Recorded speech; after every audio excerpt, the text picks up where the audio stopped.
ನನಗೆ ಕೊಪ್ಪಳ ಜನ ಮತ್ತು ಕೊಪ್ಪಳ ನಾಡಿನ ಜನ ಒಂದು ಹೃದಯ ತುಂಬಿ ಹೇಳುವ ಮಾತೇನೆಂದ್ರೆ, ಅವ್ರ ಮಕ್ಕಳಿಗಿಂತ ಅವ್ರ ಮಗನಿಗಿಂತ ನನಗೆ ಜಾಸ್ತಿ ಪ್ರೀತಿ ಕೊಟ್ಟಿದ್ದಾರೆ ಅವರೆಲ್ಲ. ಅವರ ಪ್ರೀತಿ ಪ್ರೋತ್ಸಾಹ ಇದನ್ನೆಲ್ಲ ಮಾಡಲಿಕ್ಕೆ ಸಾಧ್ಯ ಆಯ್ತು. ಮತ್ತು ಇದೊಂದು ಗುರುಕುಲ ಕಟ್ಟಬೇಕನ್ನುವ ಸಂಕಲ್ಪ ಎದಕ್ಕೆ ಬಂತು ಅಂದ್ರೆ, ಈಗೇನು ನಾವು 5,000 ಮಕ್ಕಳ ವಿದ್ಯಾರ್ಥಿಗಳ ಹಾಸ್ಟೆಲ್ ಕಟ್ತಿದ್ವಿ, ಅದು ಅರ್ಧಕ್ಕೆ ನಿಂತಿತ್ತು. ಅರ್ಧಕ್ಕೆ ನಿಂತಾಗ ಆರ್ಥಿಕವಾಗಿ ಅವು ಇವು ಏನೇನೋ ಸಮಸ್ಯೆಗಳಿದ್ದಾಗ ಹಂಗೆ ಮಾಡ್ಬೇಕಂತೇಳಿ ಏನೋ ಶುರು ಮಾಡಿದ್ವಿ. ಆಶ್ಚರ್ಯ ಏನು ಅಂದ್ರೆ, ಸಾಹೇಬ್ರು ಹೇಳ್ದಂಗೆ ನಾವು ಅರ್ಧಕ್ಕೆ ನಿಂತಂಥ 5,000 ಮಕ್ಕಳ ವಸತಿ ನಿಲಯ ಪೂರ್ಣ ಮಾಡುವುದಷ್ಟೇ ನಮ್ಮ ಸಂಕಲ್ಪ ಇತ್ತು, ಅದು ಮುಗಿದ್ರೆ ಸಾಕಂತಿತ್ತು. ಆದರೆ ಇಡೀ ನಾಡಿನ ಜನರ ಕರುಣೆ ಎಷ್ಟು ದೊಡ್ಡದು ಅಂದ್ರೆ, ನಾನು ಸಂಕಲ್ಪ ಮಾಡಿದ್ದು ಬರೀ ಅದು ಅಷ್ಟೇ ಹಾಸ್ಟೆಲ್ ಪೂರ್ಣ ಮಾಡಬೇಕಂತ. ಆದರೆ ಇವತ್ತು ನೀವು ಕೊಟ್ಟ ದಾನ ಇದು 2 ಹಾಸ್ಟೆಲ್ಗಳ ನಿರ್ಮಾಣ ಆಗಲಿಕ್ಕೆ ಸಾಧ್ಯ.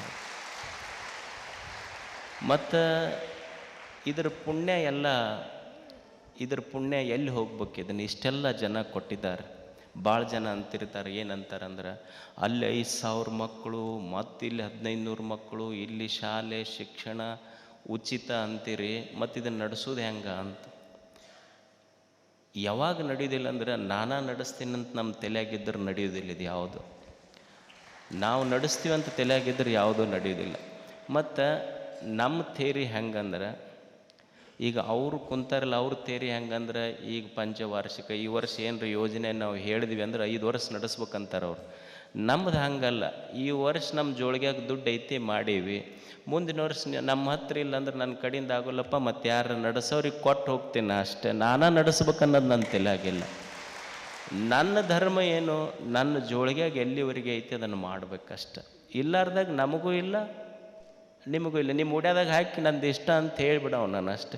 ನನಗೇನು ನಾನಾ ನಡೆಸ್ಬೇಕಂತ ತಲೆಯಾಗಿಲ್ಲ. ಇದು ಯಾರು ನಡೆಸ್ತಾರ ಅವ್ರಿಗೆ ಕೊಟ್ಟು ನೀವು ಮಾಡಿರಿ. ಒಟ್ಟು ಮಕ್ಕಳು ಓದಿದ್ರೆ ಸಾಕಲ್ಲ, ನಾವು ನಡೆಸ್ಬೇಕಂತ ಏನೈತೆ ಅಷ್ಟು ಮಾಡಿದ್ದೆ ನಿರ್ಮಾಣ ಆಗಿದೆ.